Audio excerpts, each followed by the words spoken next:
Good afternoon. बैठिए sir.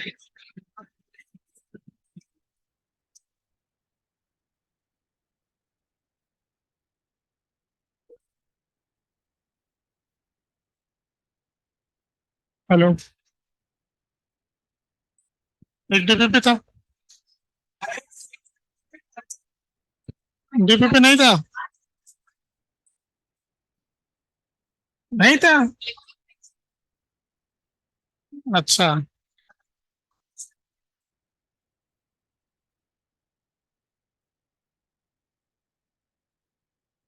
तो हमारी ईएमआई की शीट है ना। एक्सरसाइज 3 पार्ट 2 निकाल लीजिए। Exercise 3 part 2। तो एक्सरसाइज 3 पार्ट 2 में जो आप सवाल पूछना चाहते हैं पूछिए। 14th number. Fourth number. Fourth and fifth. तो पहले फोर्थ में क्या पूछना है? Question number 4।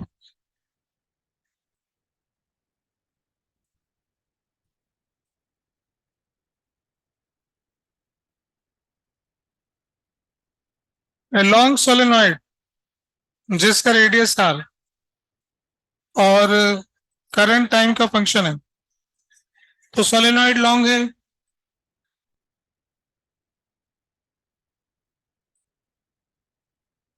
इसका करंट दिया हुआ है, रेडियस दिया हुआ है I0 × T × 1 - T। ऐसा कुछ है ये। तो 0 से T टाइम, 0 से 1 सेकेंड।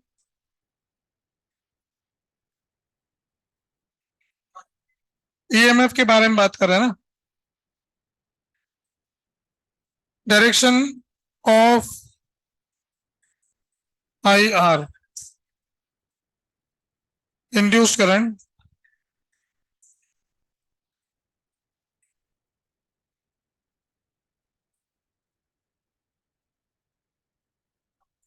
अब अपन ने एक रिंग ले रखा है, उसका रेडियस तो इससे डबल है, और उसको रखा कैसे है? कोएक्सियल ही रखा है।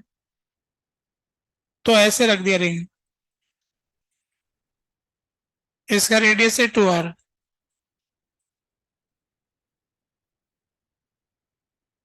अब अपन को इसमें इंड्यूस्ड करंट निकालना है ना।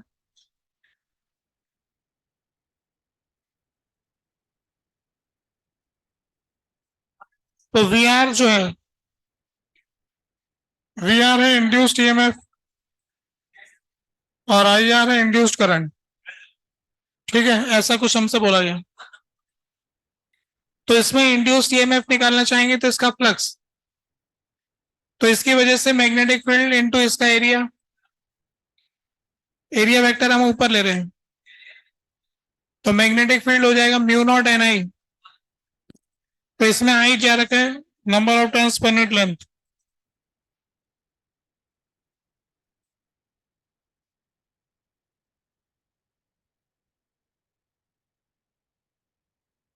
टोटल करंट दे रखा है ना अपन को, लेंथ नहीं दिया है। ये करंट क्या है? आई किसके बराबर? Total current. चलो मान लेते हैं ये टोटल करंट है पूरी सरफेस का। तो ये अपने पास मैग्नेटिक फील्ड हो जाएगा μ0 I/L, I0 T × 1 - T divided by length of solenoid, current पर यूनिट लेंथ। ये मैग्नेटिक फील्ड हो गया इनटू πr²। ये मैग्नेटिक फ्लक्स हो गया d∅/dt। इसको डिफरेंशिएट करेंगे तो यहाँ पर μ0 I0 πr² अब ये t इंटू, तो ये आ जाएगा 1 - 2T। तो इसको VR का इंड्यूस्ड ईएमएफ -d∅/dt।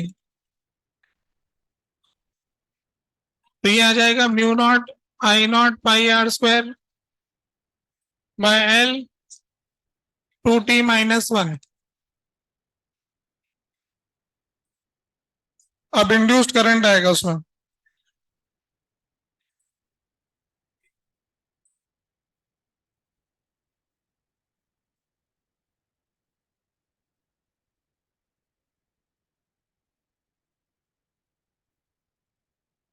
अब आई आर की value V R upon R हो जाएगा, इसका resistance I R, V R upon resistance जो इसका होगा।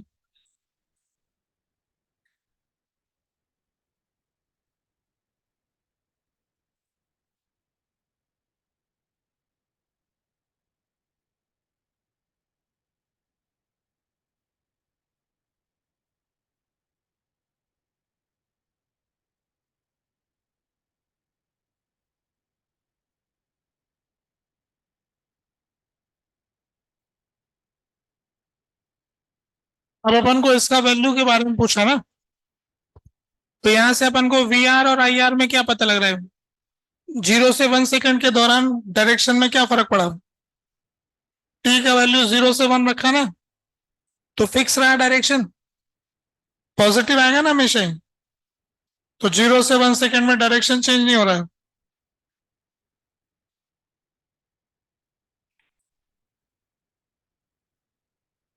तो अब इन्होंने जो जो ऑप्शन पूछा उसके अंदर देखना है, केस वाइज। हो रहा है ना? अब इसके आगे क्वेश्चन नंबर 14 नंबर, 9 कौन पूछ रहा है? क्या दिक्कत आ रही है?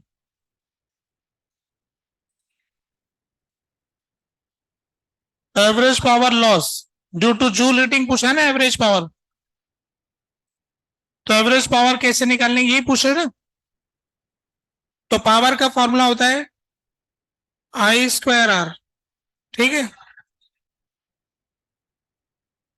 साइन स्क्वायर किसका? पावर का। पावर के अंदर साइन स्क्वायर कटा हमारा, तो उसको कैसे इंटीग्रेट करेंगे, यूं करें। साइन स्क्वायर थीटा जो होता है ना, तो उसको लिख सकते हैं 1 - cos 2 theta upon 2।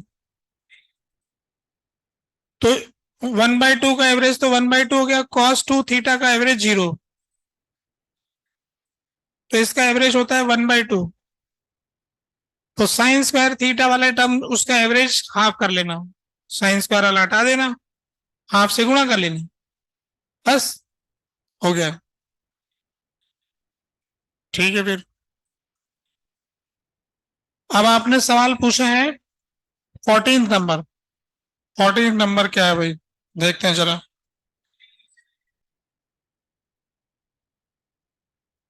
Question number 14।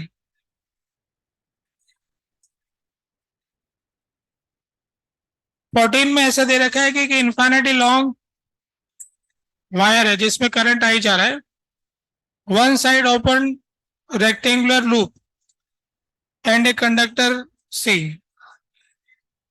slides on the connector as closes. The connector has length L and the resistance R. It slides to the right with a velocity V. The resistance of the conductor and the self-inductance of the loop are negligible. The induced current in the loop as a function of separation R.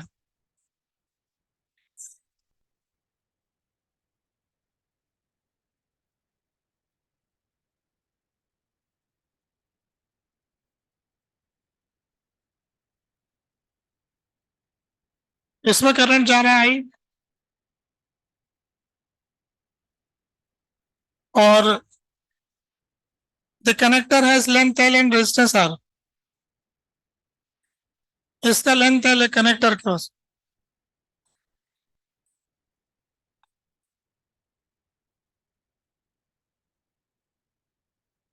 और इसको right side में ले जा रहे हैं।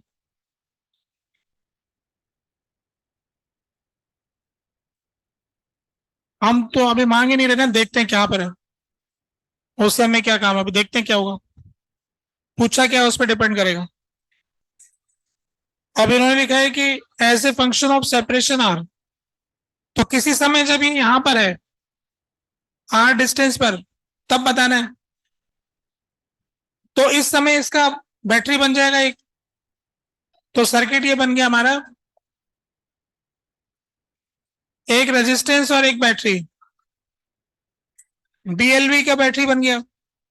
तो यहां का बी चाहिए, mu not I upon 2 pi R D L V, ये बैटरी बन गया, इसका रेजिस्टेंस आर हो गया, ऐसा आ गया। The resistance of the conductor and this self inductor are negligible, ठीक है। Induced current in the loop as a function of R। तो अब इसमें निकालने में क्या दिक्कत है, R से डिवाइड करके नहीं आ रहा है, आंसर आ रहा है कि नहीं आ रहा है, क्या पूछना चाह रहे हो गया, कितना सीधा है। 21, 7 2 14, 7 21, 21। अब 21 देखते हैं।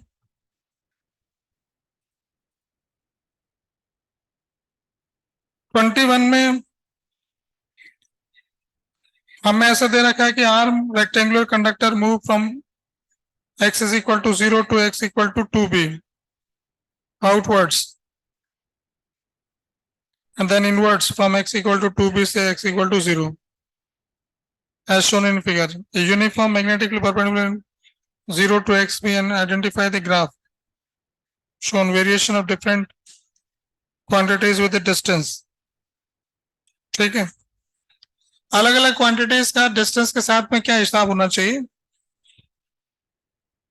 तो ईएमएफ का कैलकुलेशन की बात आ रही है। तो ईएमएफ के इलाके में जैसे पूरा इलाका ये है, उसमें से आधा इलाका मैग्नेटिक फील्ड का है, बाकी में नहीं है। तो जब इस इलाके से गुजर रहे होंगे, ईएमएफ तो तभी पैदा होगा बीएलवी के फॉर्मूले से। जैसे इसको क्रॉस कर जाएंगे तो इसमें फिर बीएलवी नहीं रहेगा, फ्लक्स नहीं चेंज होगा, है ना। तो ईएमएफ कांस्टेंट आएगा जब इससे चल रहे होंगे, बीएलवी एक ही स्पीड से जा रहे हैं ना।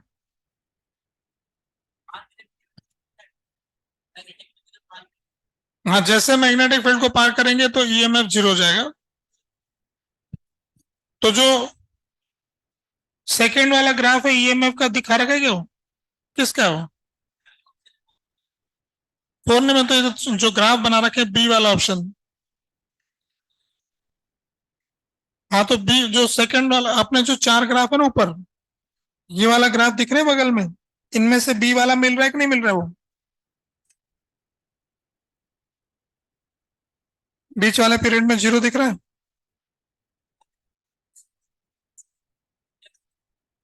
बन गया बात, पहचान गए, ठीक है। फिर 25 में कुछ समस्या हो रही है,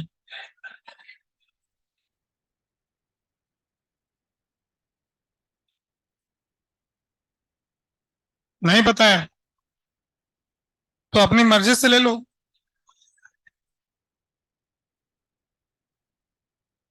तो फिर अब बता देंगे क्या करेंगे। एक बार मैग्नेट है जो कि कंडक्टिंग लूप से पास करते हैं, ये मैग्नेट दिख रही है इतनी बड़ी, लूप से तो भिड़ जाएगी, पास किस करेगी, बराबर के बराबर के बराबर।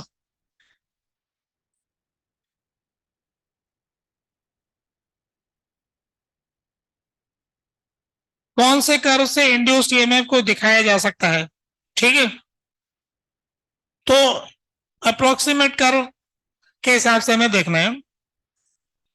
ये हमारा मैग्नेट का नॉर्थ इधर है, तो इधर की तरफ भी जा रहा होगा, ठीक है। इधर ही एरिया वेक्टर ले लिया, तो कानूनन फ्लक्स हम पॉजिटिव मानते हुए ऐसे अंगूठा दिखाएंगे एरिया वेक्टर के। तो इधर से देखने से अगर क्लॉकवाइज आएगा तो मैं प्लस लूंगा, और उल्टा है तो माइनस कर लूंगा, है ना, ठीक है। अब देखते हैं कि क्या होता है, मुझे तो मालूम नहीं क्या होगा, सॉल्व करने से पता लगेगा।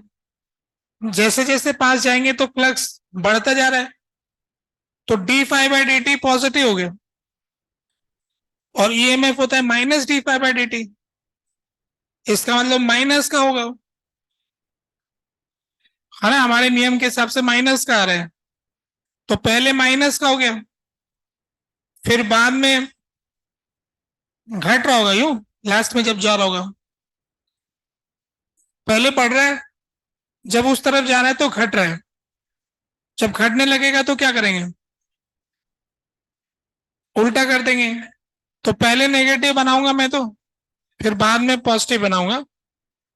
अब मुझे नहीं मालूम कि आंसर क्या दिया है, वही दिया है, फिर क्या दिक्कत है।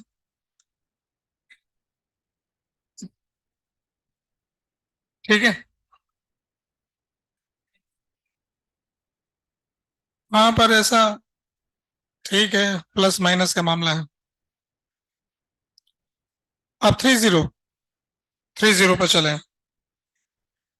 30 में दे रखा है कि 10 ओम का 20 मिली हेनरी का coil carrying a constant current is connected to a battery of this. Now after the switch is opened, the current becomes 0 in this much second. The average EMF induced in the coil is, ठीक है,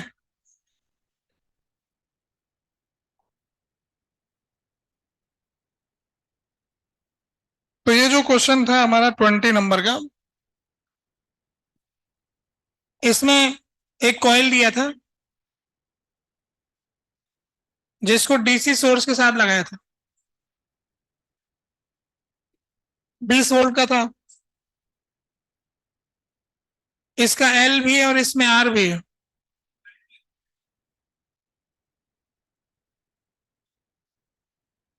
वही तो बना रहा हूं, कुछ गड़बड़ कर दिया क्या। अच्छा, वो प्रिंटिंग एरर यहां पर, क्वेश्चन नंबर प्रिंटिंग एरर, ठीक है। एक 10 ओम बोले तो इसका 10 ओम है, इसका एल दिया हुआ है 20 मिली हेनरी,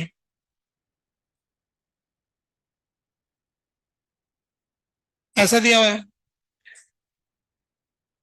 इसमें कांस्टेंट करंट जा रहा है, तो ये 20 है, ये 10 है, तो कांस्टेंट करंट आ गया भाई 2 एम्पियर,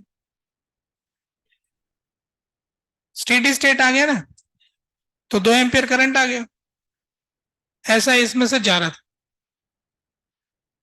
अब इसके स्विच को ओपन कर दिया, यहां कोई स्विच वगैरह लगा रखा होगा, तो स्विच को ओपन किया, तो आपने कभी देखा होगा जिस लूप में इंडक्टेंस होता है, अगर आप उसका स्विच ओपन करते तो वहां स्पार्किंग होती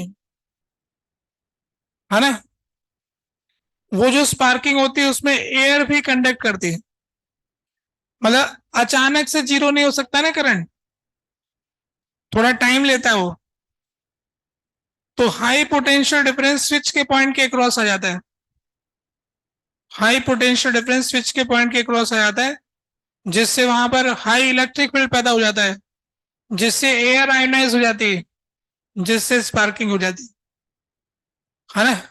ऐसा स्विच ओपन करते हैं तब देखते हैं हम। तो इसमें 2 एम्पियर का करंट था और अचानक से ये करंट जीरो हुआ, तो ये क्या कहना चाहते हैं आप, हमको ये बताओ कि average EMF induced in the coil, coil में ईएमएफ का फार्मूला क्या है, L D I by D T. कोई अगर हमसे एवरेज कह देता है तो एल डेल्टा आई अपॉन डेल्टा टी कर देते हैं, तो क्या इसमें रखूं वैल्यू, जीरो हो गया करंट, टाइम दे दिया, एल दे दिया, आंसर आ गया, आ गया क्या, क्या रह गया फिर, हो गया।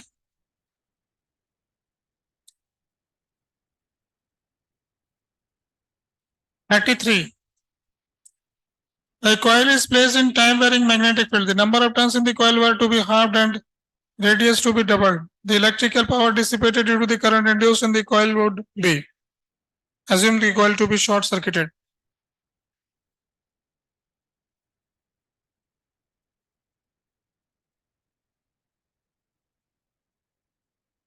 टाइम वेरिंग मैग्नेटिक फील्ड में कॉइल रखा हुआ है, तो उसमें जो बात आ रही है पावर डिसिपेटेड, तो इसका पावर डिसिपेटेड होगा आई स्क्वायर इंटू इसका रेजिस्टेंस। ठीक है, ये आ गया। अब आई जो होता है वो ई बाय आर, तो इसको ई स्क्वायर बाय आर लिख लो, ज्यादा अच्छा रहेगा। और ई होता है D phi by D T, और डी माइनस साइन तो वैसे हटा लेंगे, तो D B by D T into इसका रेडियस स्मॉल आर लेते हैं, पाई आर स्क्वायर, है ना, वो यहां रख देते हैं। तो पावर का फॉर्मूला आ गया ई डीवी बाई डी टी का स्क्वायर पाई स्क्वायर आर की पावर 4। अब इसका जो रेजिस्टेंस है, क्या रो एल बाई ए लिखूं, 2 pi r upon cross section area.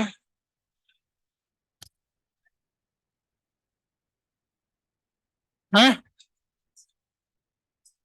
अब इसमें एन भी है क्या, तो फिर ईएमआई में एन भी आएगा, एन नंबर ऑफ टर्न्स, तो यहां पर एन स्क्वायर आ गया, फिर यहां पर भी एक एन आ जाएगा, टोटल डिस्टेंस में। अब क्या हो रहा है देखो,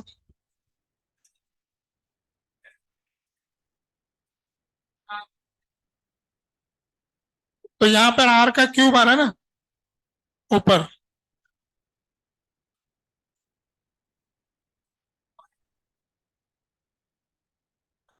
स्मॉल आर क्या लिखा है मैंने, वायर का रेडियस ही तो लिखा है, सर्कल का रेडियस नहीं चेंज किया। कहाँ लिखा है ऐसा,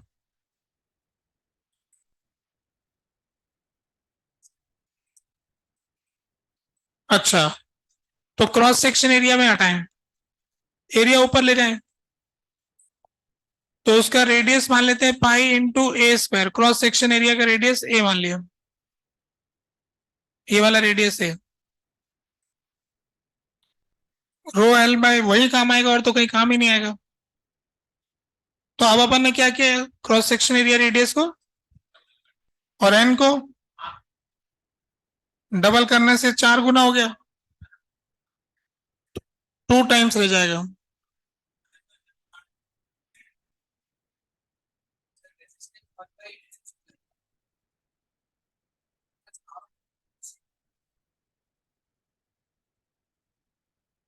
हमने ये किया कि इसकी रेडियस, ये वाला आर तो चेंज हुआ ही नहीं, इसलिए इसका तो रोल रहा ही नहीं।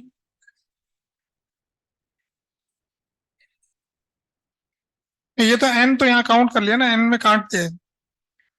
देखो ईएमएफ में एक एन आया था, वो यूज कर लिया, और लेंथ में एक एन काट दिया, तो वो एक एन बच गया ना, है ना। तो अगर अपन ने नंबर ऑफ टर्न्स किया आधा,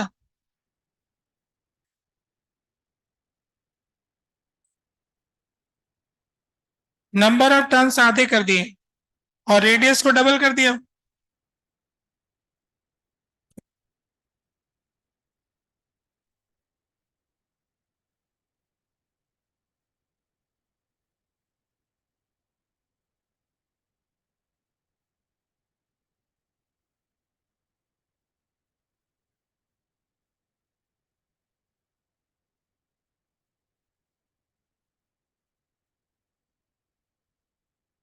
वायर का रेडियस डबल किया है, लूप का रेडियस नहीं किया।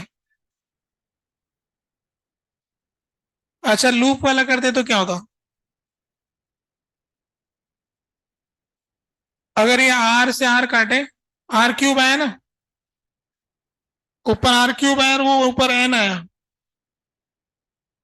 तो लूप का रेडियस अगर अपन डबल करते हैं और उसको आधा करते हैं, तो फिर 4 गुना हो गया ना n। फिर उससे आंसर आ रहा है।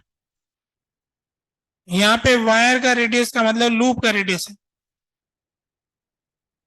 ठीक है,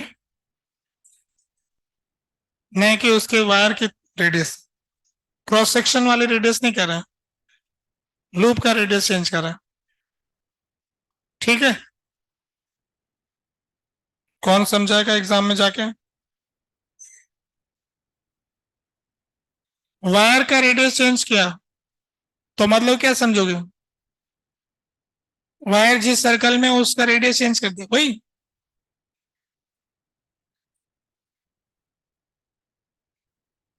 अब देखो, ये तो एग्जाम वालों ने बोल दिया जो बोलना था।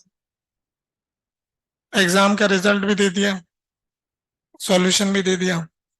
ये आंसर है, ये क्वेश्चन है। अब आप समझो जो समझो। ठीक है, समझ के बाद इक्वेशन तो यही है, इंटरप्रिटेशन का फर्क है। और बताइए, कुछ कहना चाहते?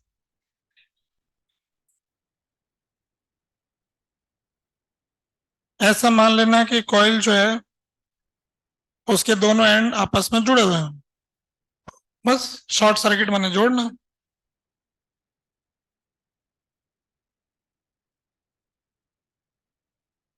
जैसे ऐसे बहुत सारे टर्न होते हैं ना, तो उनको आपस में ज्वाइन किया और लास्ट में कंप्लीट लूप किया। लूप कंप्लीट करना मतलब। ठीक है, और इसके आगे कुछ? 42। अभी ये थोड़ा एसी वाला पढ़ेंगे, उसके बाद समझ में आएंगे। ठीक है, अभी छोड़ सकते हैं। और हो गए बाकी सारे? ठीक है, कंप्लीट। चलो अगली बार क्या करोगे? High level problems. High level problems हैं आपके पास 17, देख लेना।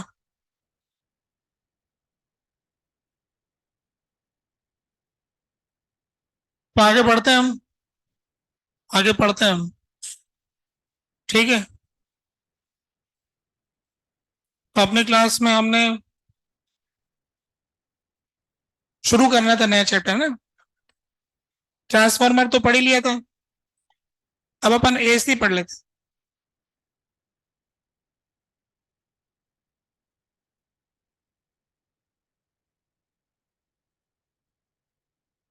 ठीक है, अल्टरनेटिंग करंट।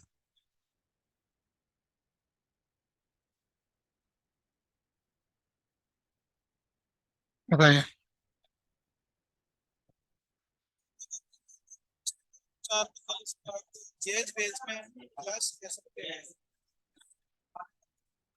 अच्छा, अभी मैं इस क्लास के बाद बात कर लूंगा, रुक जाएंगे तब तक बच्चे तो।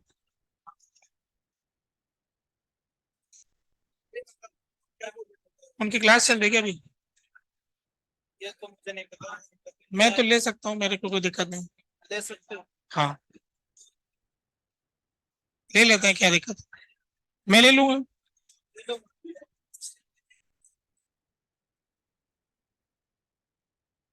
क्या कह रहे हैं आप लोग?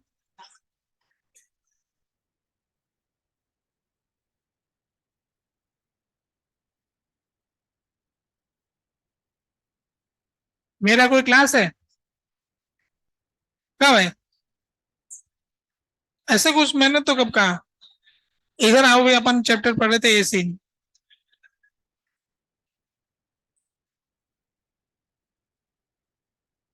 देखो, एक होता है डीसी। डीसी क्या होता है? Current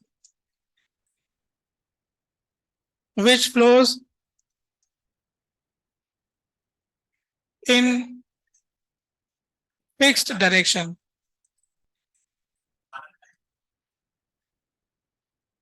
is called DC current, direct current.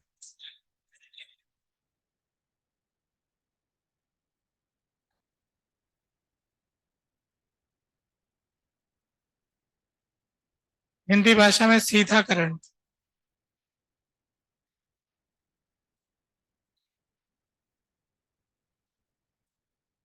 जब करंट एक ही दिशा में बहता है, अपनी दिशा नहीं बदलता है, तो ऐसे करंट को डायरेक्ट करंट कहते हैं।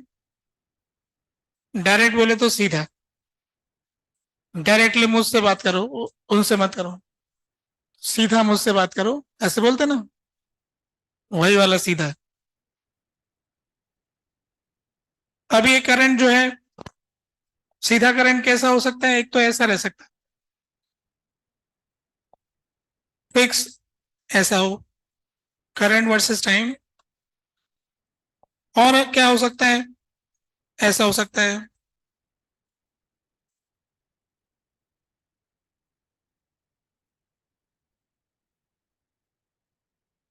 फिर और कैसा हो सकता है?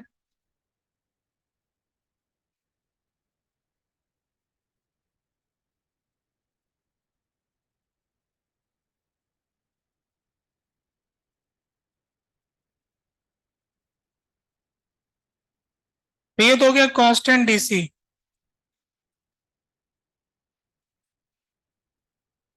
Exponentially decreasing DC. ऐसा इंक्रीजिंग का भी हो सकता है, पीरियोडिक डीसी। ये करंट अपनी वैल्यू तो बदल रहा है, वैल्यू बदलने में कोई दिक्कत नहीं है, दिशा बदलने में दिक्कत, बहना एक ही तरफ चाहिए। अगर ऐसा है तो डीसी है। हमने ऐसे कुछ इंस्ट्रूमेंट्स बना रखे हैं जिनमें दूसरी दिशा में करंट जाएगा तो उनका व्यवहार बदल जाता है, जिनका परिचय अभी हुआ नहीं है। कैपेसिटर के लिए इधर करंट आए उधर करंट आए, वो तो सबके लिए एक जैसा है। रेजिस्टेंस भी इधर से करंट आए उधर से करंट आए, कोई फर्क नहीं पड़ता। इंडक्टर के लिए भी कोई दिशा का फर्क नहीं पड़ता। तीनों सदस्य जो है ना, ऐसे कोई दिक्कत नहीं करते। पर और भी आगे सदस्य आते हैं, जो इधर वालों के लिए कुछ और है, इधर वालों के लिए कुछ और है। वो सर्किट में लगे होंगे तो फिर दिक्कत हो जाएगी। तो डीसी करंट एक दिशा में बहने वाला करंट। फिर आता है एसी करंट।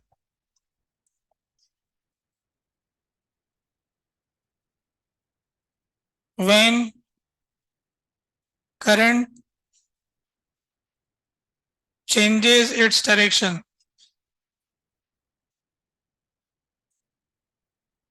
रेगुलरली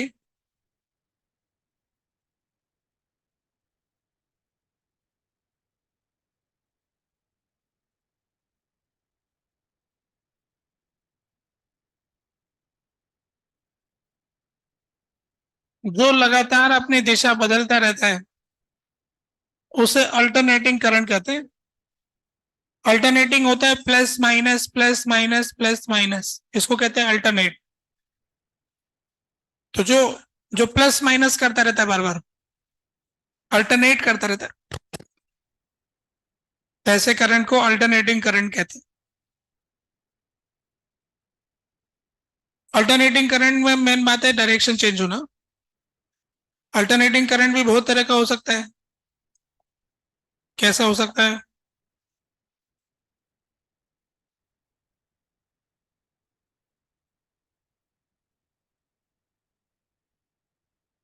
ये सबसे कॉमन ये वाला है, साइन करंट है ना, alternating sine current, sinusoidal current. फिर ऐसा भी हो सकता है,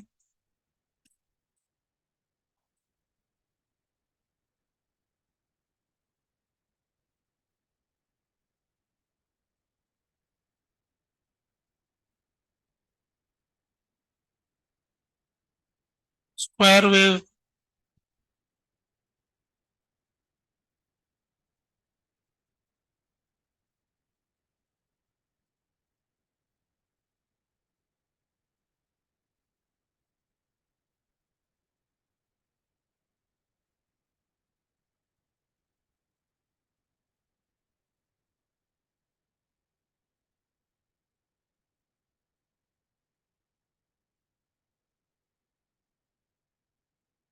ऐसा हो सकता है।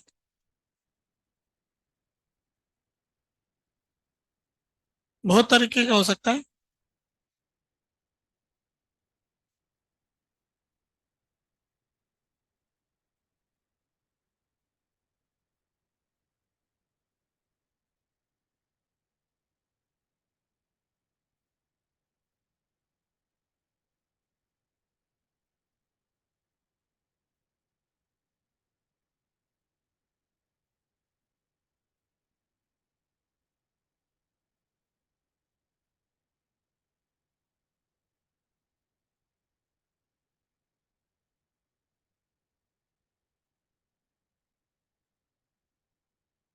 ठीक है, तो इस तरह से करंट जो है अपनी दिशा लगातार बदलता रह सकता है। जो भी करंट लगातार दिशा बदलता रहता है वो एसी है, भले वो किसी भी शक्ल का हो। ग्राफ में, ग्राफ अलग अलग तरह का है ये। अब अपन इसमें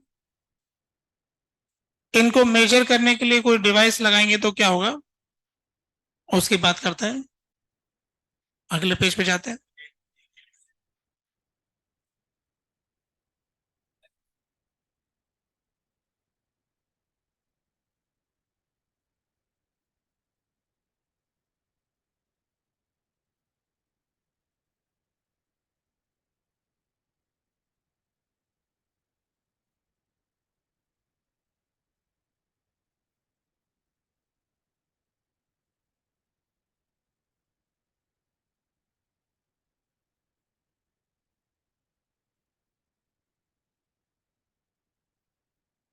हो गया ना नोट? क्या इतना धीरे धीरे?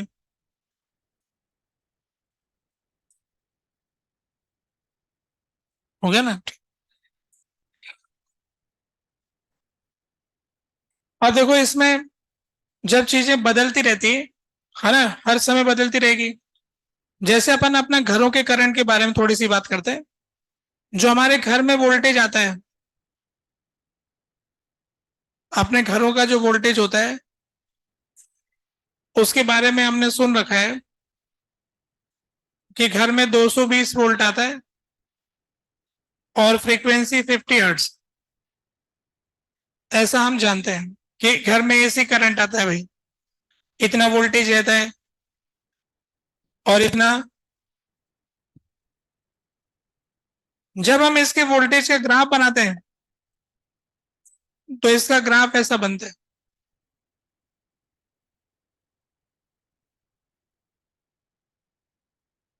तो अगर हमसे कोई पूछे कि वोल्टेज का, इसमें कई शब्द अब हमारे लिए इंपॉर्टेंट हो गए हैं क्योंकि चीजें बदल रही है ना, इसलिए बदलने में कई चीजें नापी जा सकती हैं। तो एक आता है इंस्टेंटेनियस वोल्टेज।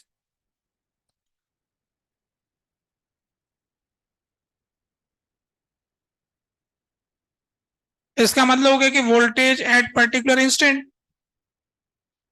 दूसरे तरह का आएगा कि एवरेज वोल्टेज।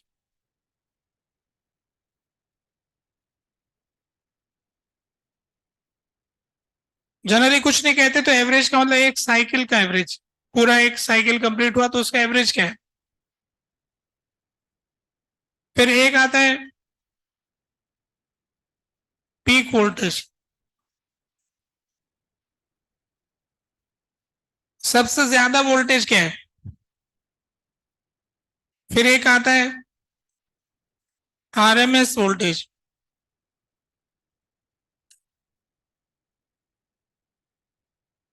तो जब चीजें बदलती रहती है तो फिर उसके नापने के लिए पैरामीटर भी बहुत सारे हो जाते हैं। डीसी करंट में सीधा था 2 एम्पियर जा रहा है, 2 एम्पियर जा रहा है। हर अपने सवालों में ऐसा था। या फिर कैपेसिटर वाले में टाइम के फंक्शन में आता था कि टी इक्वल टू जीरो पे इतना है, इन्फिनिटी पर इतना है, एक्सपोनेंशियल फंक्शन के टर्म्स में निकाल लेते थे। वहां पर हम इंस्टेंटेनियस वैल्यू की बात करते थे, initial value, final value, instantaneous value. यहाँ पर हम जानते हैं कि कोई एवरेज पूछ लेगा तो एवरेज वैल्यू तो जीरो है। जितना प्लस का है उतना माइनस का एवरेज। घर में एवरेज वोल्टेज जीरो आता है, गवर्नमेंट जीरो वोल्टेज देती है।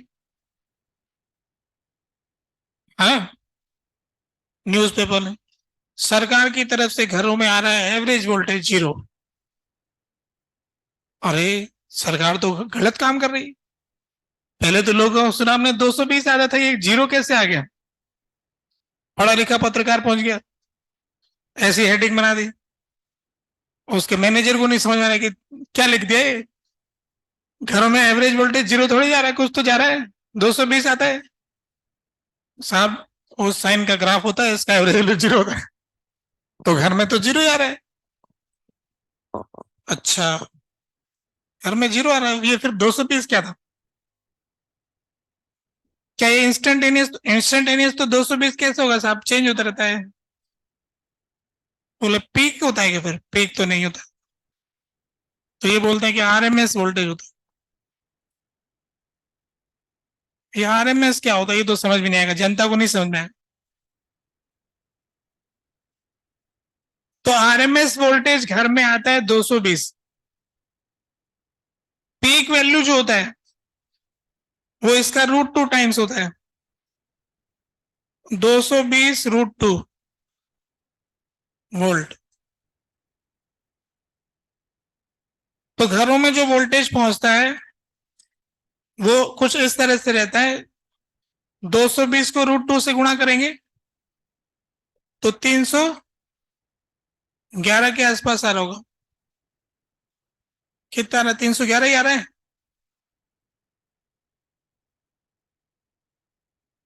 तीन सौ ग्यारह अच्छा लग रहा है मुझे।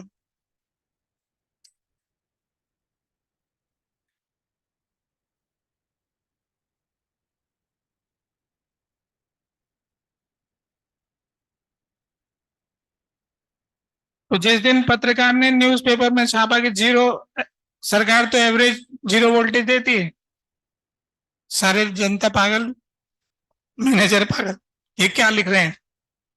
ठीक है, मैं अगले दिन सही खबर छापूंगा। घरों में आ रहा है मैक्सिमम वोल्टेज 311 वोल्ट। अच्छा, पहले तो 220 ही आता था। बढ़िया सरकार है, 311 दे रही है। इस तरह का एक बार संसद का वो प्रोग्राम भी है जिसमें ये होता है कि डैम से जो बिजली निकालते हैं ना, जैसे डैम से पानी गिरता है और फिर उससे टरबाइन घूमता है, उससे अपन बिजली पैदा करते हैं। तो वहां पर पॉलिटिशियन क्या बोल रहे हैं कि साहब ये लोग तो बिजली, मतलब पानी डैम में भर के उसमें से बिजली निकाल लेते हैं और बचा हुआ पानी खेता किसानों को दे रहे हैं। ये तो जैसे दूध में से मक्खन निकाल लिया सीधे दूध दे रहे हैं, घाटा कर रहे हैं तो करके वीडियो मिल जाएगा रिकॉर्ड। अब तो जमाना यूट्यूब का है, वो आपको वीडियो मिल जाएगा, ढूंढेंगे ना।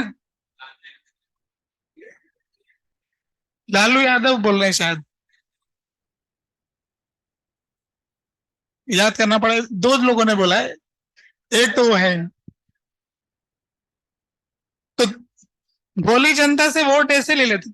अच्छा, हम हमारे पानी में से बिजली तो निकाल लिया, फसल कैसी होगी बड़ी, इसीलिए हमारी फसल खराब हो रही है, इन्हीं को वोट देंगे हम, हमारा ध्यान रख। तो 311 जो है कौन सी वैल्यू? मैक्सिमम वोल्टेज है, जबकि लोग कहते हैं 220 ही होता है ना, 220 आरएमएस वोल्टेज होता है। अब देखो इंस्टेंटेनियस की बात करें तो फ्रीक्वेंसी 50 हर्ट्ज होगी, तो टाइम पीरियड क्या होता है? 1/50, तो 2/100, तो 0.02। तो टाइम इतना छोटा है कि इतना इंस्टेंट तो कोई सोचता ही नहीं है।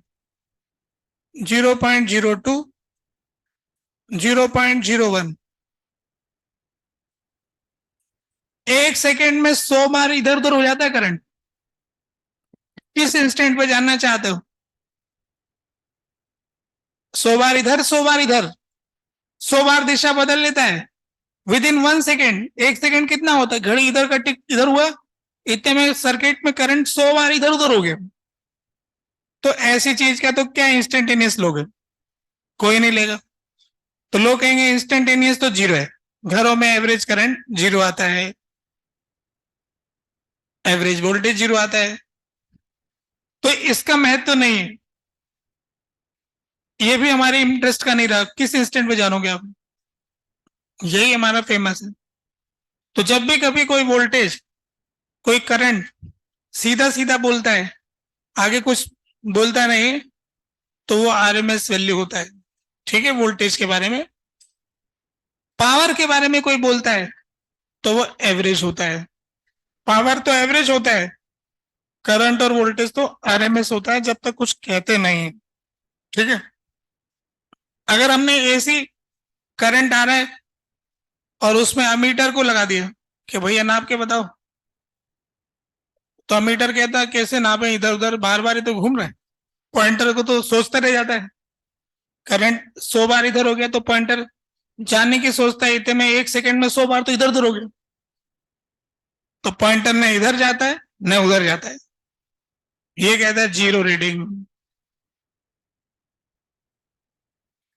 अगर एसी कोई सोर्स है उसके आगे वोल्ट मीटर लगा दिया, वोल्ट मीटर भी सोचता है अब मैं क्या बताऊं, इतनी बार चेंज होता है, जीरो रीडिंग। तो हमारे जो डीसी के इंस्ट्रूमेंट्स हैं, अगर उनको एसी में लगा दोगे, जो कि मैग्नेटिक इफेक्ट पर बेस्ड है, वो कहते हैं टॉर्क बराबर बिना साइन थीटा, है ना। टॉर्क बिना साइन थीटा क्या आता है उसमें, यानी टॉर्क प्रोपोर्शनल टू आई आता है।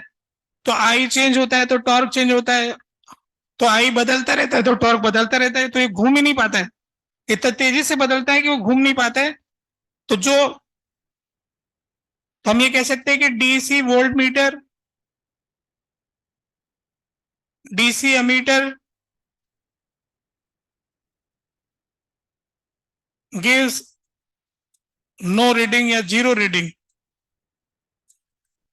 इन एसी, दे आर यूजलेस। अब करंट कितना भी ऊंचा नीचे कर लो, ये तो हमेशा जीरो बताएंगे, है ना। 220 का 240 कर लो तो भी जीरो बताएगा, 2000 कर लो तो भी जीरो बताएगा, तो फिर ये इंस्ट्रूमेंट रद्दी हो गया। तो कहने का मतलब है कि जो हमने इंस्ट्रूमेंट पढ़े हैं डीसी वाले, वो एसी के काम के नहीं है, चेंज करने पड़ेंगे। तो फिर हम दूसरे तरह के इंस्ट्रूमेंट यूज करते हैं डीसी के अंदर, सॉरी एसी में, hot wire instruments.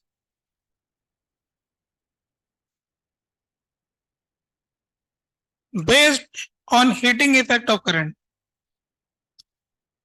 Heating effect of current ऐसा है कि करंट इधर जाए या उधर जाए, गर्म तो करेगा ही, गर्म करना उसकी मात्रा पे निर्भर करेगा। हीटिंग इफेक्ट पर बेस्ड हमारे इंस्ट्रूमेंट्स होते हैं वोल्ट मीटर अमीटर एसी वाले, और ये हमें क्या देते हैं, gives RMS values. Heating effect में आई स्क्वायर आर, है ना, rate of heat generation I square R, तो आई स्क्वायर का एवरेज से निकाल के आई आरएमएस आ जाता है। तो कहने का मतलब ये कि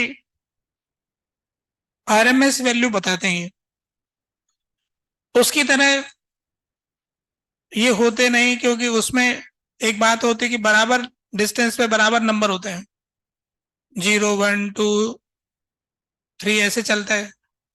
इसका इंस्ट्रूमेंट स्क्वायर के नियम से चलता है, तो पहले वाला डॉट यहां लगा, 0 का स्क्वायर 0, 1 का स्क्वायर 1, 2 का स्क्वायर 4, 3 का स्क्वायर 9। तो जैसे 1 2 3 4 ऐसे डिस्टेंस बढ़ते जाता है, इक्वल स्पेसिंग नहीं होती, पॉइंटर के जो स्पेस होते हैं वो बराबर मात्रा में नहीं होते हैं, क्योंकि टॉर्क प्रोपोर्शनल टू थीटा वाला फॉर्मूला नहीं बन रहा है यहाँ पर, अब बिना साइन थीटा नहीं बैठ रहा है। तो इसलिए यहां पर क्या हो रहा है कि स्केल अनइवन है, बढ़ते क्रम में है। जैसे मैंने कहा कि 1 2 3 4 ये तो बराबर की स्पेसिंग में एक एक का अंतर है, पर उनका स्क्वायर का अंतर बराबर का नहीं है। 1 से 2 का स्क्वायर जितना बड़ा है, 2 से 3 का स्क्वायर उससे ज्यादा बड़ा है। 3 से 4 का स्क्वायर उससे ज्यादा बड़ा है, तो गैप बढ़ता जा रहा है। तो इस पॉइंटर में भी गैप बढ़ता जाता है ना।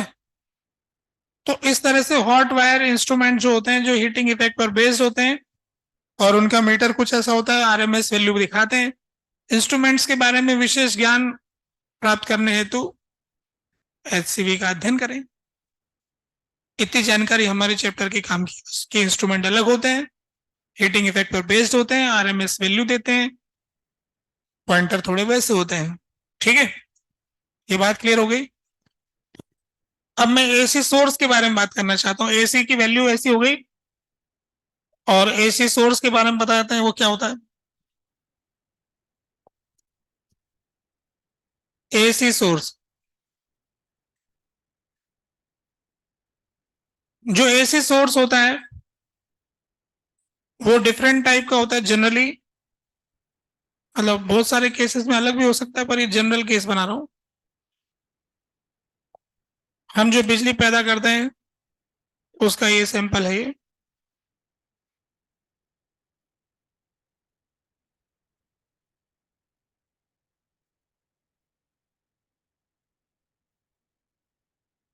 मैग्नेटिक फील्ड में एक कॉइल को घुमाया जाएगा, इसके बहुत सारे टर्न्स होंगे, इससे इसके अंदर ईएमएफ पैदा होगा, फ्लक्स चेंज होगा, ईएमएफ पैदा होगा। उससे पढ़ चुके हैं अपन ईएमएफ चैप्टर में। तो अपन ने फ्लक्स पढ़ा था, B A cos omega t. अगर एन नंबर ऑफ टर्न्स है तो इंटू एन आ गया, d phi by D T. तो N B A omega sine omega t minus sign, तो EMF minus d phi by D T. तो उसकी value आ गई N B A omega sine omega t. तो जो ज्यादातर केस में हम एसी पैदा करते हैं उसका तरीका है मैकेनिकल एनर्जी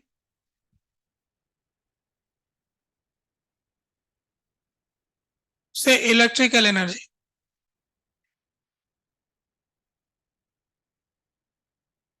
मैकेनिकल एनर्जी से इलेक्ट्रिकल एनर्जी, मैकेनिकल एनर्जी को हम इलेक्ट्रिकल एनर्जी में कन्वर्ट कराते हैं। ठीक है, इसका मतलब यह है कि जो वस्तुओं में एनर्जी दिख रही है उसको खर्चा लेके पाइपलाइन में इलेक्ट्रॉन को भगाते, इलेक्ट्रॉन के पास वो एनर्जी पहुंचाते, फिर वो बांटता है, उससे बिजली जलती, पंखा चलता है। तो ये हमारे पास एसी सोर्स हो गया। ये बिल्कुल अलग तरह का हो गया। जो डीसी वाला था वो केमिकल एनर्जी, बैटरी बैटरी होती थी, है ना, केमिकल से एनर्जी कन्वर्ट करता था। ये दूसरे तरह से कर रहा है। तो सोर्स भी हमारा चेंज हो गया, मीटर भी हमारे चेंज हो गए। मीटर वो काम नहीं करेंगे, सोर्स ऐसा हो गया। इस एसी सोर्स को सिंबॉलिकली ऐसा दिखाएंगे। अब सर्किट में कैसे दिखाएंगे एसी सोर्स? सर्किट में बैटरी की जगह ये चित्र आ जाएगा, सिंबल भी चेंज कर दिया। बैटरी बैटरी नहीं दिखाएंगे, बैटरी डीसी सोर्स है और ये एसी सोर्स।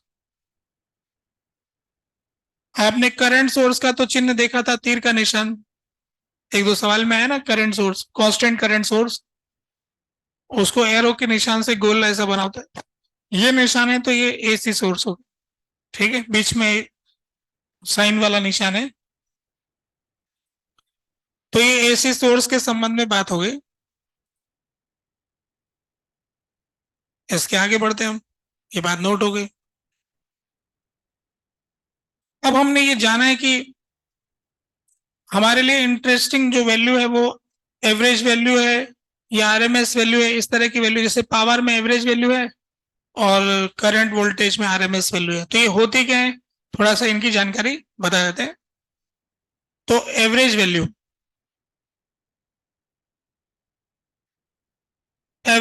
के बारे में कुछ बातें बताते हैं। कोई भी क्वांटिटी जो टाइम के साथ वेरी करती है उस क्वांटिटी का एवरेज वैल्यू, कोई क्वांटिटी जो टाइम का फंक्शन है उसका average value integral F T T upon integral dt, ये हमने बचपन में पढ़ा है, बोले तो 11वीं में पढ़ लिया था, है ना। तो ऐसा हम पढ़ के आए हैं पहले से ही, हमें पता है सब। एवरेज हमेशा किसी इंटरवल का होता है, तो ये किसी T1 से लेकर T2 तक एवरेज बताने से पहले बताना पड़ता है कब तक का। इसका पता हमें कब चलता है, जब वो एक सवाल हमारा गलत होता है। पूरे चैप्टर में बोलते नहीं एवरेज कब निकालना है, ऐसे मान के चलते हैं एक साइकिल का एवरेज निकालना है। फिर किसी दिन पूछते हैं कि इस इंटरवल का एवरेज बताओ, तो फिर समझ में आता है कि अच्छा अब तक क्या कर रहे थे, पहले तो कभी लिखा हुआ नहीं है। तो जिस दिन लिखा आएगा उस दिन समझ में आता है, नहीं लिखा होता तो साइकिल है, एक साइकिल मान लिया जाएगा। तो एवरेज वैल्यू वैसे तो इंटरवल के हिसाब से पूछी जाएगी, इस इंटरवल में एवरेज बताओ, तो T1 से T2 के दौरान एवरेज वैल्यू क्या रही इस फॉर्मूले से दी जाएगी। ठीक है, तो एवरेज का तो फॉर्मूला हो गया, पहला पॉइंट तो इसका फॉर्मूला हो गया जो मैं कहना चाहता हूं, जो आप पहले से जानते हैं। अब मैं दूसरा पॉइंट कहना चाहता हूं। दूसरा पॉइंट ये है,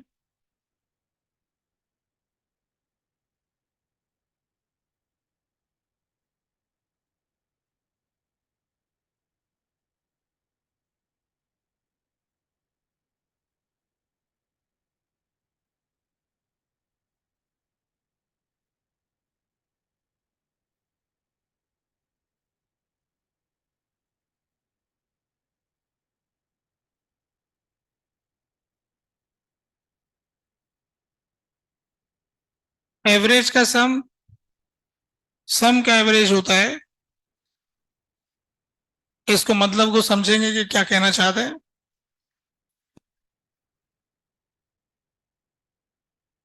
जैसे मान लीजिए कि फंक्शन जो है एफ जो है जी और एच का सम है, ठीक है। फंक्शन एफ जो है जी और एच का सम है, तो इसका average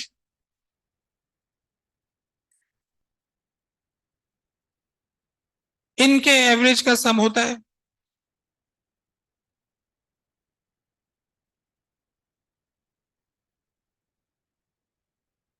this function is sum of this functions. तो जो जो कुछ फंक्शन का सम है उसका एवरेज एवरेज का सम है ना। F is sum of G and H, तो average of F is sum of average of G and H. ये तो ऑब्वियस है, इंटीग्रेशन में वहां रख देंगे इसको, उसी फॉर्मूले से डिराइव हो जाएगा ये, क्योंकि इंटीग्रेशन को तोड़ सकते हैं, अलग अलग कर सकते हैं। तो ऐड होने वाली टर्म का एवरेज, जो रिजल्ट है उसका एवरेज एवरेज का सम होता है। ठीक है, सम का एवरेज एवरेज का सम होता है। एवरेज का सम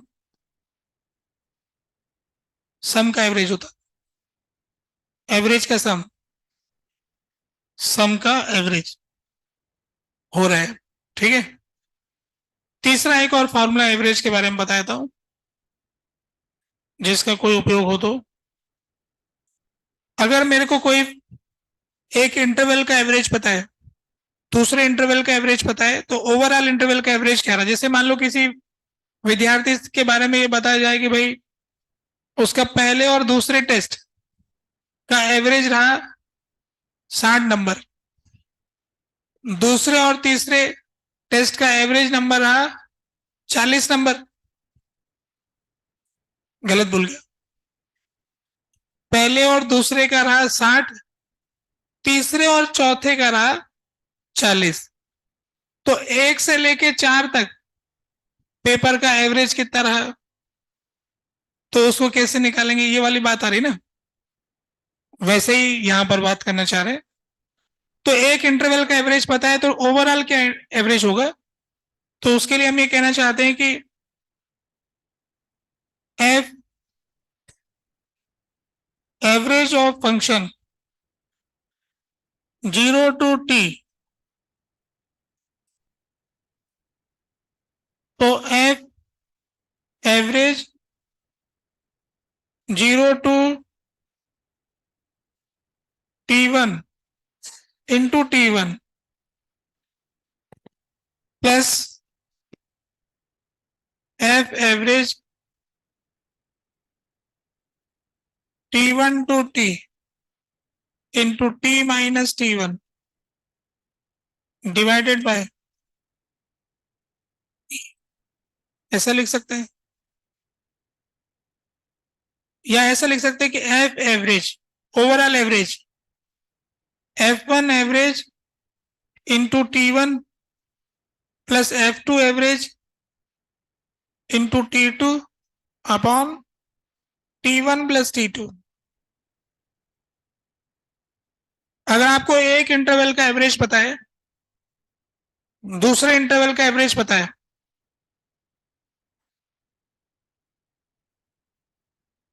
तो उसका यूज करके ओवरऑल इंटरवल का एवरेज निकाल लें। अच्छा, मैंने एक सवाल अभी पूछ लिया था, बीच में गलती से सवाल बन गया था कि पहले और दूसरे टेस्ट का एवरेज 50 है और दूसरे और तीसरे टेस्ट का एवरेज 30 है, तो तीनों टेस्ट का एवरेज कैसे निकालोगे? पहले और दूसरे का 50 है, दूसरे और तीसरे का 30 है मान लो, तो फिर तीनों का एवरेज क्या होगा, कैसे निकालोगे?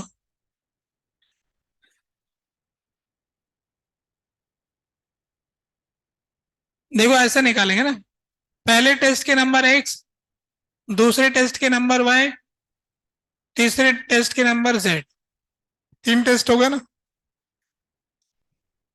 अब पहले दोनों टेस्ट का एवरेज आए तो वो कितना दिया हुआ है, 50, तो 50 बराबर क्या लिखोगे, x प्लस, अगर दोनों टेस्ट बराबर नंबर के तब तो वैसा आ जाएगा, कम ज्यादा नंबर के, पहला पेपर 60 नंबर का था, दूसरा इतना था, फिर हिसाब लगाना पड़ेगा, अपन बराबर वाला सॉल्व करेंगे, तो ये आएगा x प्लस वाई बाई 2,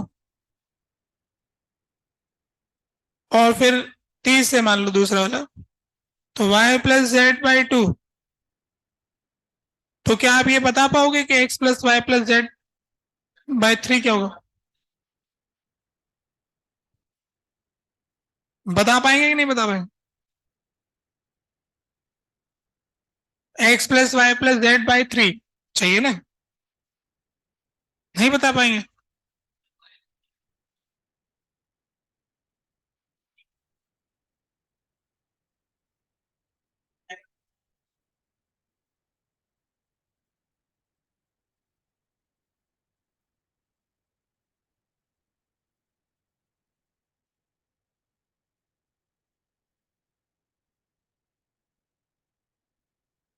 नहीं बता पाएंगे।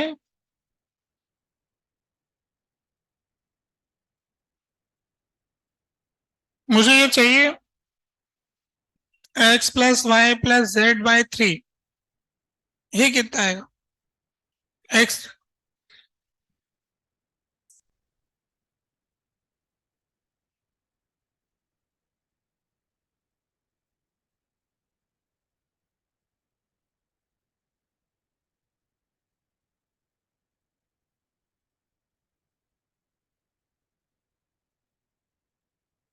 नहीं बता पाएंगे ना।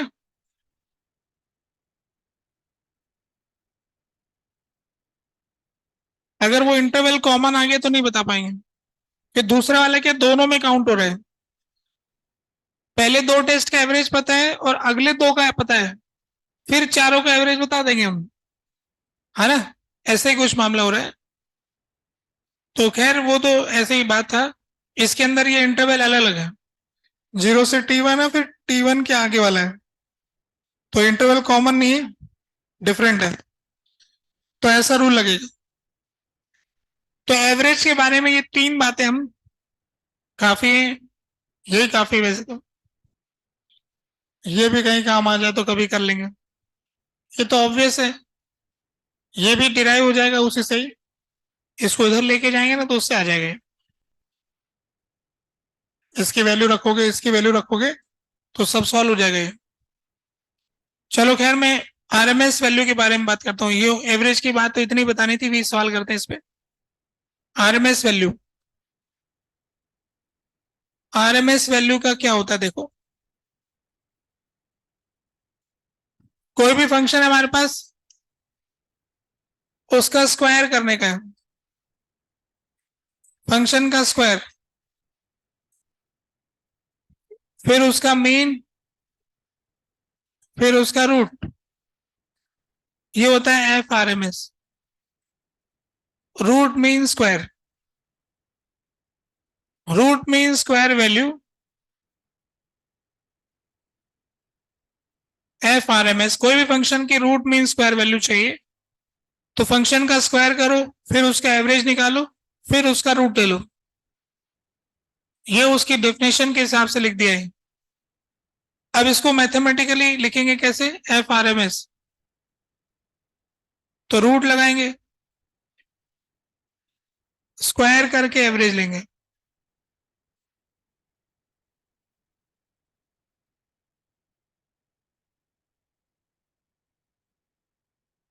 स्क्वायर करके एवरेज निकालना तो ऐसे आ जाएगा।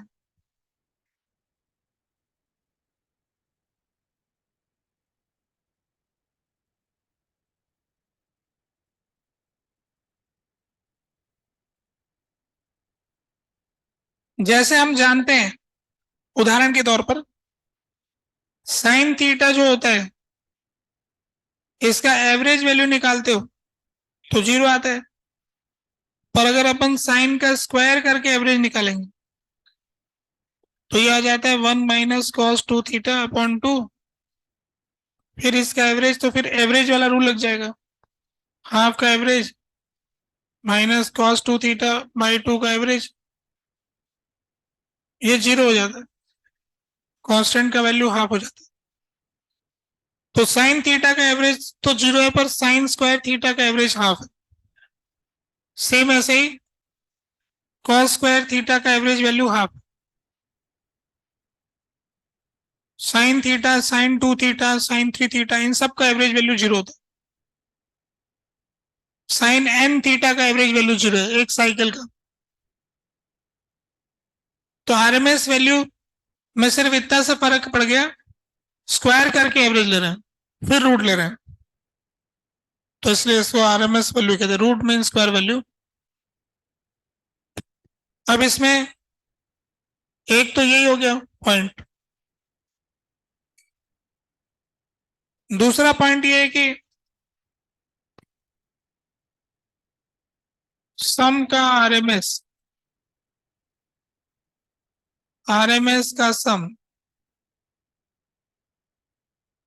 नहीं होता। ठीक है, सम का आरएमएस, आरएमएस का सम नहीं होता। फिर क्या होता, देखो कि ये होता, जैसे मान लीजिए कि F = G+H। अब मैं देखो टाइम वाइम बगल में नहीं लिखूंगा, उसे अकेला अच्छा लगता है। फिर मेरे को इसका आरएमएस वैल्यू चाहिए तो इसका स्क्वायर करूंगा, तो इधर आ जाएगा G²H²2GH। फिर इसका एवरेज लूंगा, तो सम का एवरेज एवरेज का सम होता है।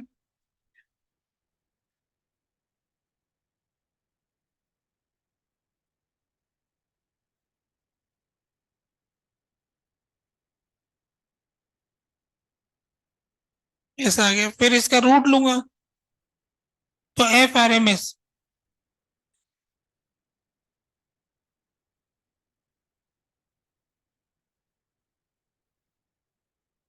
ये अंडर रूट में आ गया।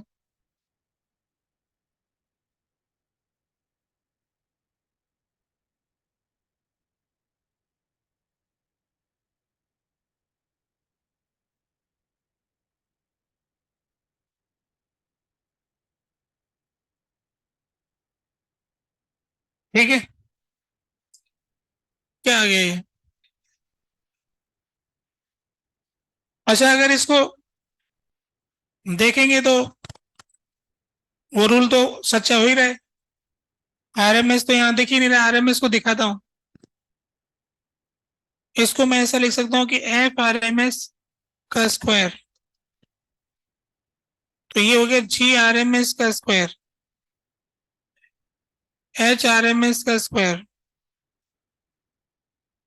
Plus 2 average of G H.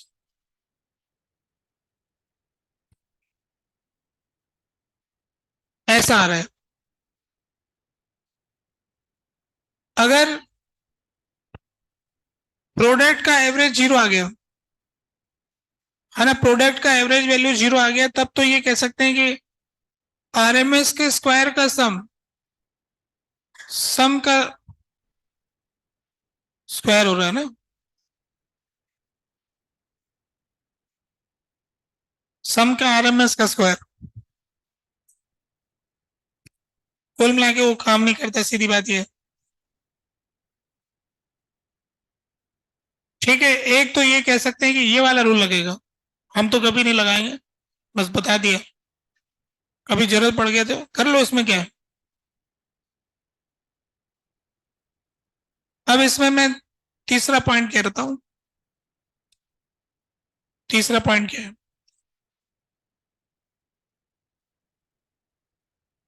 तीसरा पॉइंट ये है कि अगर एक इंटरवल का आरएमएस वैल्यू चाहिए, एफ आरएमएस, तो F1 RMS square T1 plus F2 RMS square T2 upon T1 plus T2 का रूट। अगर मुझे T1 इंटरवल का RMS वैल्यू पता है और T2 इंटरवल का RMS वैल्यू पता है, तो T1 से T2 पूरे इंटरवल का RMS वैल्यू निकालना चाहता हूं, ऐसे निकाल लूंगा। ठीक है, अब जैसे इस पर बेस्ड बेस्ड क्वेश्चन देखते हैं। ये बातें आरएमएस वैल्यू, कुल मिला के हमने देख लिया कि एसी को टैकल करने के लिए सब चीज बदल रही है, इंस्ट्रूमेंट बदल रहे हैं, सोर्स बदल रहा है, पूछे जाने वाला क्वेश्चन बदल रहा है, तो उसकी मैथमेटिक्स भी बदल रही है। तो इसलिए हमको वैसे डेवलप करना पड़ेगा माइंड को कि आरएमएस हिसाब लगाना पड़े तो कैसे निकालेंगे, है ना। अगले पेज पे जाता हूँ।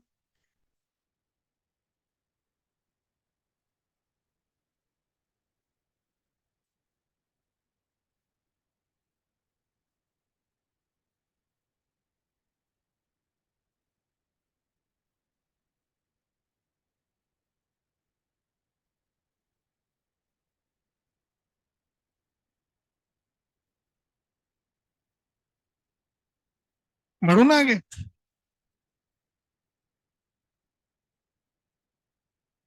जैसे उदाहरण के तौर पर आपसे पूछते हैं पहला सवाल।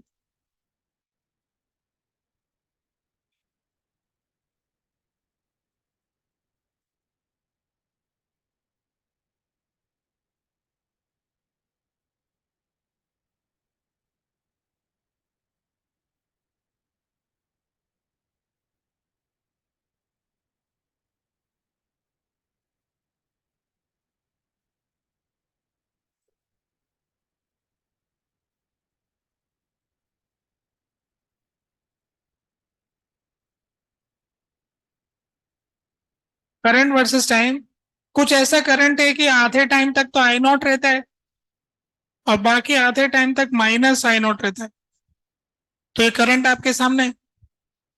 तो आपसे ये पूछा है, find average value and RMS value of current. Current की एवरेज वैल्यू और आरएमएस वैल्यू क्या होगी, ये निकालो जरा।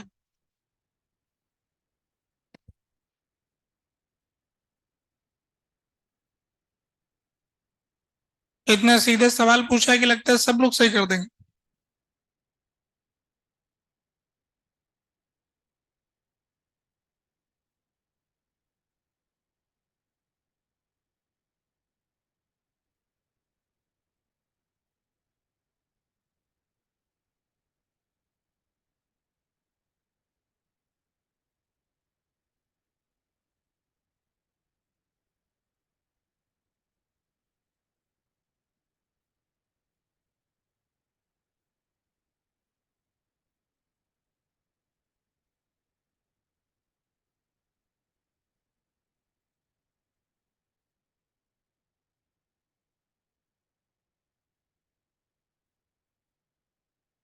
आगे क्या? देखो इसका जवाब।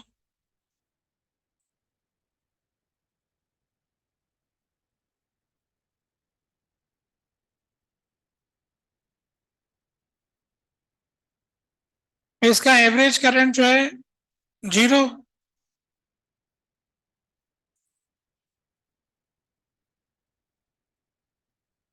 एवरेज करंट जीरो है, इसमें कोई दिक्कत नहीं है।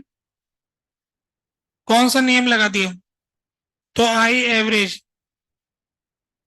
I1 average into T1 plus I2 average into T2 upon T1 plus T2। मैं इस नियम का उपयोग करना चाहता हूं। तो यहां पर तो पूरा ही कांस्टेंट करंट था T1 टाइम के लिए, T/2 टाइम है T1। तो इस दौरान तो एवरेज वैल्यू आई नॉट जो वैल्यू है वही रहेगी। तो I1 एवरेज की वैल्यू तो हो गई आई नॉट, और टाइम हो गया T/2 प्लस दूसरा वाला इंटरवल जो है उसकी average value minus I not, और टाइम हो गया T/2, और total time T/2 plus T/2।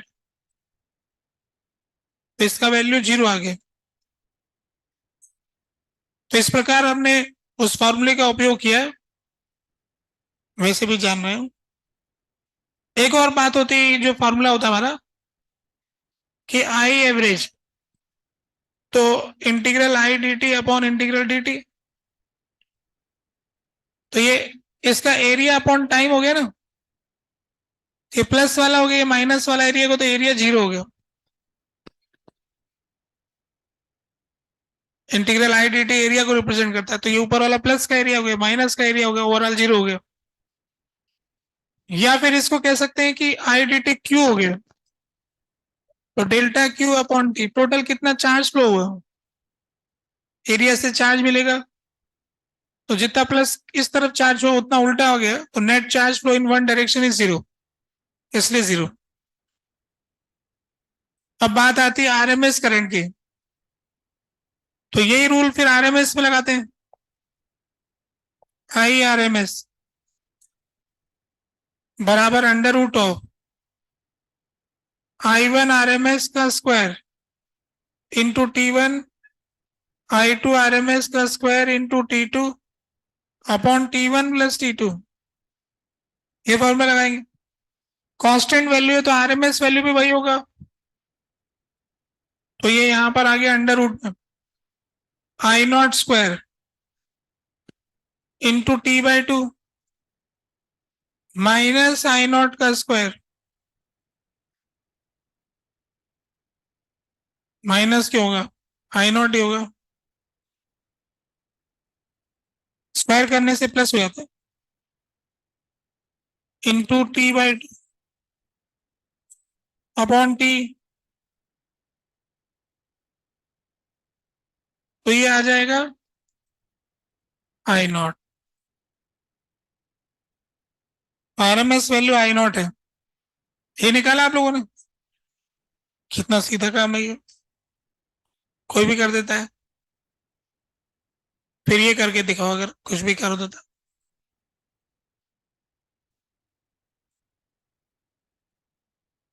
अगर ये ट्रायंगुलर वैल्यू है करंट की,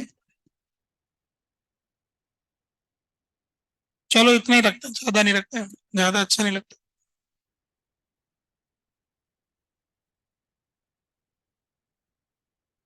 ये टाइम T/2 ले लो, और ये टी ले लो। ये वैल्यू है I naught. Find average and RMS current during T = 0 to T = T।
आ गया?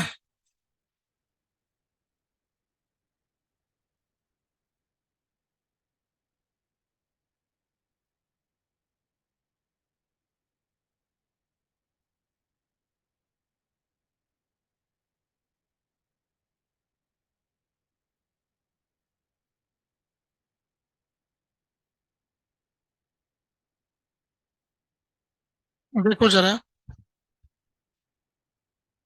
Solution.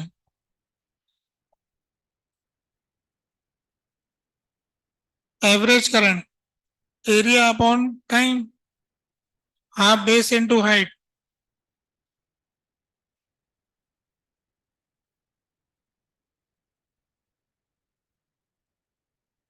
I naught by two. Average value तो आ गया है ना। Integral I D T upon integral D T. तो integral I D T area होता है, एरिया निकाल लिया, डिवाइड कर दिया। तो एवरेज वैल्यू आ गया आई नॉट बाई टू। आप लोगों ने यही निकाला होगा। कितना सीधा है ये। आरएमएस वैल्यू और चाहिए। ये आरएमएस वैल्यू कैसे आता है भाई? फंक्शन लिखना पड़ेगा। तो ये वाला जो इक्वेशन है करंट का, I is equal to I naught two I naught by T into T. T का वैल्यू 0 से टी बाई टू।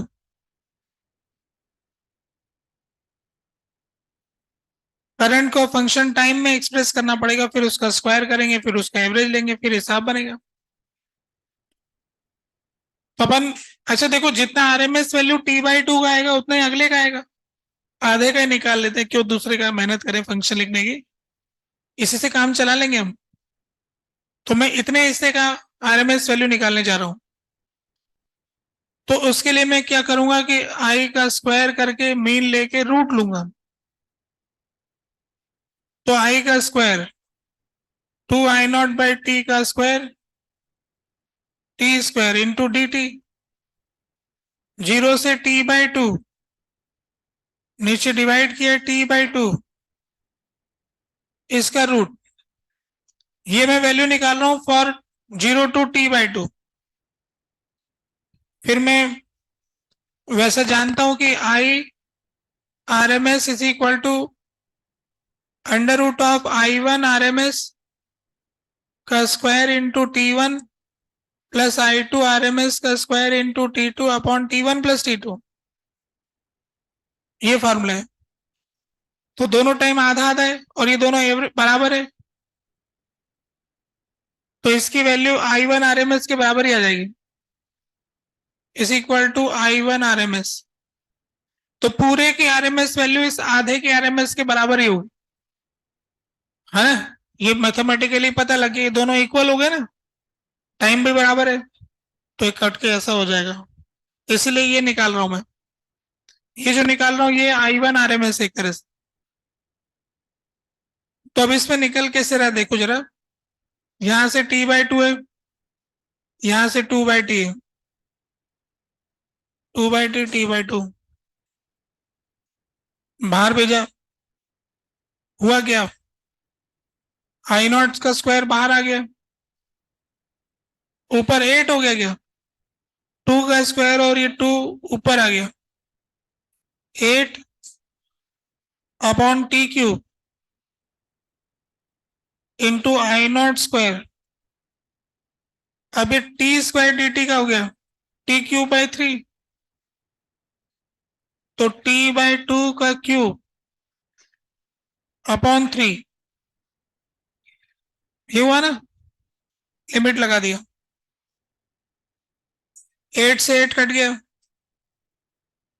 ये टी का क्यूब नीचे, क्यूब कैसे उतर गए, क्यूब तो ऊपर ऐसे लिखते हैं।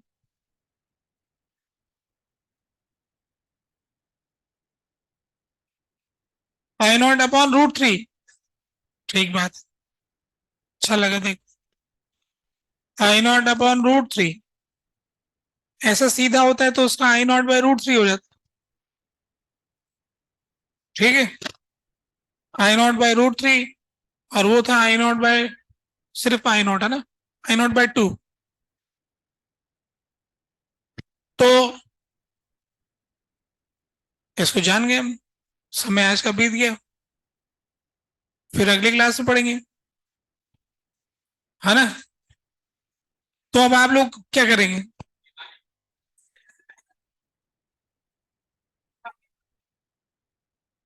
एक तो मैग्नेटिक प्रॉपर्टीज वाला पार्ट था ना वो आपका शीट का, वो शीट में से निपटा देना, वो शीट रिवाइज हो जाएगी आपकी। हाँ, ट्रांसफॉर्मर एसी वाले चैप्टर में है, एसी की शीट में ट्रांसफॉर्मर के सवाल ढूंढ ढूंढ के कर लेना, सेक्शन बना हुआ है उसमें लिखा हुआ है ट्रांसफॉर्मर, पढ़ के समझ जाना, तो वो कर लेना। एसी में ट्रांसफॉर्मर कर लेना, उसमें से वो कर लेना। हाई लेवल प्रॉब्लम का क्या करोगे, 5 ही करोगे, फिर पढ़ाई करोगे, ठीक है 5 कर लेना।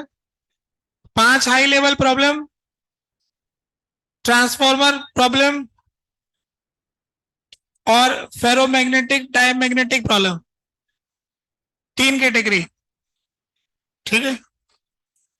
एक डीपीपी, सही बोला, ये डीपीपी भूल जाते बार बार, एक डीपीपी भी करना, संडे वनडे है, सुबह उठते ही कर लेना नाश्ते के साथ, ठीक है।